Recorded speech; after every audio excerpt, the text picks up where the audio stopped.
I am the Tofu Golem. Please enjoy the video. Turn the ignition to position Roman 2 without starting the engine, which powers the electronics but keeps the engine off.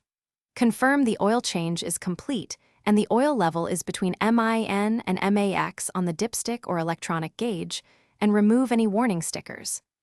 Gather the car key, owner's manual, and service receipt so you can record mileage and reset data. Make sure the battery has normal voltage and all doors are closed, so the driver display and center console menus remain active during the reset procedure. Press the left steering wheel menu button to access the driver display and use the arrow keys to move through menus. Navigate to Settings, My Car Service, Reset Oil on the driver display, or if using the center census screen, choose Owner's Manual then Service and Reset Oil Service.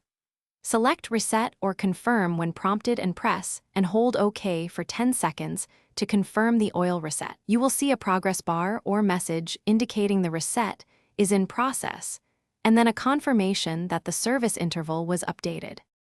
Turn the ignition off and then start the engine to verify the service message is gone from the driver display and center screen.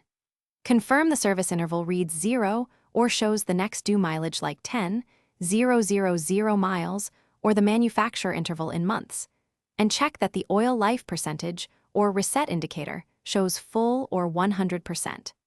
Record the reset and mileage on the service receipt for future reference. And if any warning persists, repeat the reset steps or consult the owner's manual for model-specific procedures. Thanks for watching. Consider subscribing if we helped you today.